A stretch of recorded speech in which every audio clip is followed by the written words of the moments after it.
Hello అందరికీ welcome to గుమగుమలాడే వంటిల్లు. ఈరోజు రెసిపీ వచ్చేసి చాలా సింపుల్గా నా స్టైల్లో ఆమ్లెట్ని ఎలా ప్రిపేర్ చేసుకోవాలో చూసేద్దాము. ఎక్కువ ఇంగ్రీడియంట్స్ అవసరం లేదు, ఎక్కువ టైము అవసరం లేదు, అప్పటికప్పుడు టేస్టీగా చేసుకోవచ్చు. దీనికోసం నేను ఇక్కడ 2 ఎగ్స్ని తీసుకున్నాను.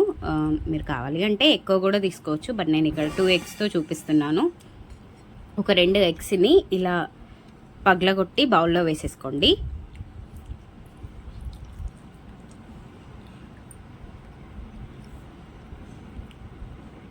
ఇప్పుడు ఇందులోనే పావు టీ స్పూన్ వరకు ఉప్పు, హాఫ్ టీ స్పూన్ వరకు కారం కూడా వేసేసుకోండి. మీరు లేదు కారం తినము అనుకుంటే ఓన్లీ సాల్ట్ కూడా వేసేసుకోవచ్చు, బట్ నేను ఇక్కడ 2 చూపిస్తున్నాను.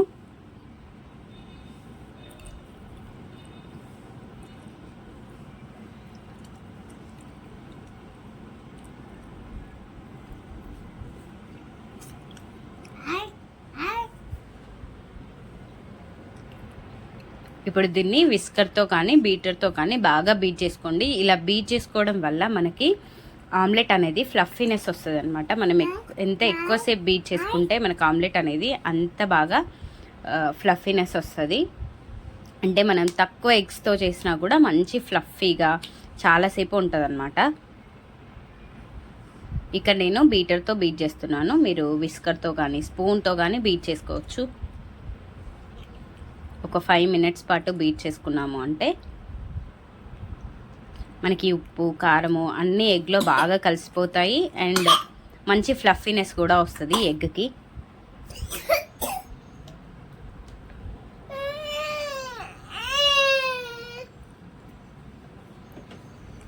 చూసారు కదా, ఇలా బాగా ఫ్లఫీగా వచ్చిన తర్వాత ఇప్పుడు దీన్ని డైరెక్ట్గా స్టవ్ ఆన్ చేసి స్టవ్ పైన పెనం పెట్టేసుకొని పెనం కాస్త హీట్ అయిన తర్వాత ఇందులో 1 టేబుల్ స్పూన్ వరకు ఆయిల్ వేసేసుకోండి. మీరు ఆయిల్ లేకుండా కూడా వేసుకోవచ్చు, ఎందుకంటే నాన్ స్టిక్ ప్యాన్ కాబట్టి.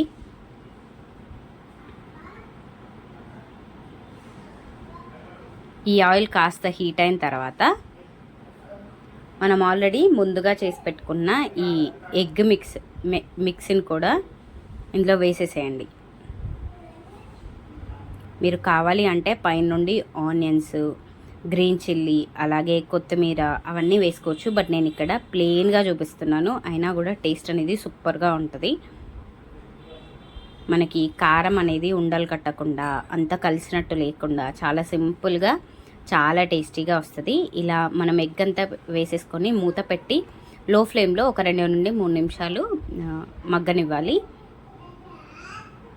ఇలా ఒక 3 నిమిషాల తర్వాత మూత తీసి చూస్తే మనకు ఆల్మోస్ట్ ఎగ్ అనేది ఉడికిపోయినట్టే. ఎందుకంటే మనం మూత పెట్టి ఉడికించుకోవడం వల్ల లోపటి నుండి మనకి ఎగ్ అనేది కుక్ అయిపోతుంది.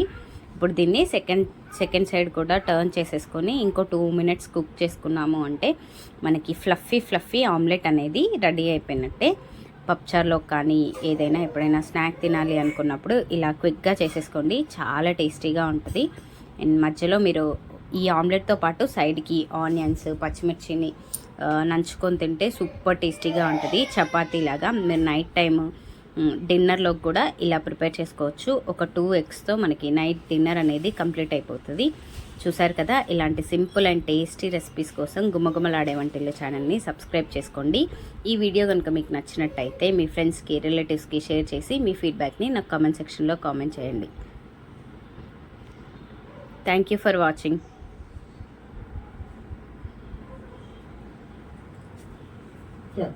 आमलेट खत्म